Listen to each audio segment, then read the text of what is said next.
Justice delayed is justice denied. Greetings. 여러분 안녕하십니까? 민주주의가 위협받고 있는 시대에 살고 있는 사람으로서 목소리를 내야겠다고 생각하게 되었습니다. 방송을 시작하겠습니다. I'm sure you've heard the phrase that I just read out to you. It is a legal maxim that has been spoken time and time again for at least a century and a half. I'm sure you know what it means. If legal remedies are not provided in a timely fashion, it may as well be said that there is no legal remedy available at all. That is exactly the situation in Korea, a so-called democratic country. I'm referring to the 139 cases of vote recount from the April 15, 2020 Congressional Election. According to the related laws governing elections, more specifically, according to Clause 225 of the Election Law on Public Offices, any vote recount should be done within 180 days. It's February 24th, 2020 today, so it's been over 22 months, barely 2 months short of 2 years. What should have been done within half a year has taken nearly 2 years. What's worse, nothing has been done yet. Not one case has been resolved.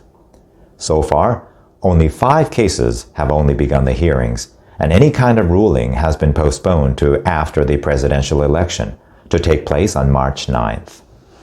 Now, Korea is known as a democratic country, with 3 branches of the government that are supposed to exercise checks and balances on one another. Let's see whether that is really true. We will see whether that is the case because it will shed light on the reason for justice being delayed in Korea.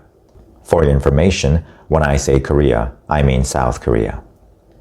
I won't talk about all the 3 branches, but rather focus on the judiciary and how the justices are chosen. To make a long story short, the Chief Justice is appointed by the President. Including the Chief Justice, there are 14 justices at the Supreme Court of Korea. President Moon's term began on May 10th, 2017. After he came to power, he appointed 13 out of the 14 justices currently serving on the Supreme Court of Korea. A majority of the justices come from organizations that are regarded as very progressive, and such a left-wing deviation has caused much concern for the Korean people, who wonder whether a fair trial on political matters can be expected in a country that still serves as an ideological front. It just so happens that in a Supreme Court where almost all of the justices are from progressive backgrounds, none of the 139 vote recount cases from the opposition party has seen a ruling, and only 5 out of 139 have partially held hearings. In addition, all further ruling has been postponed to a date after the presidential election, the exact date to be decided later.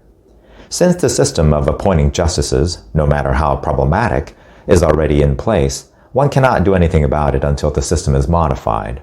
However, what I want to focus on is the fact that the National Election Commission, the government organization that oversees the handling of all national elections, happens to be headed by one of the current justices, Justice No Jung-hee. That's right, you heard me right. A current Supreme Court justice also serves as the head of the National Election Commission. I need not remind you of the progressive background of all the justices. Let's see how the NEC is made up. The current law on appointing members on the National Election Commission is as follows. Of the 9 that serve on the NEC, the President nominates 3, the National Assembly nominates another 3, and the Chief Justice of the Supreme Court nominates the final 3. Since the National Assembly is controlled by the ruling party, the party where the President came from, and since the Chief Justice was appointed by the President, one does not have to be a genius to figure out the lopsided nature of the National Election Commission. One naturally asks, is there a connection between the lopsided nature of organizations like the Supreme Court and the National Election Commission and the trials being delayed for so long? When the law states vote recount needs to be done within 180 days, the Supreme Court is giving unsatisfactory explanations about why it is not making any progress in the trials. When public trust on the National Election Commission and the Supreme Court is so low, the NEC recently announced that the false information on the ruling party presidential candidates' election material will be sent to the public without any corrections. The NEC stated that they have no rules concerning the verity of the content of the election material. One cannot help but wonder, would the NEC have done the same for the opposition party candidate had he given false information on his election material?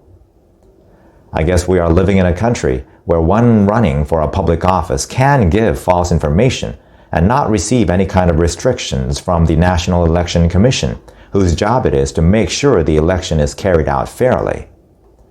Justice delayed is justice denied. If the Supreme Court does not abide by the law, then who will? That's it for today. Good day.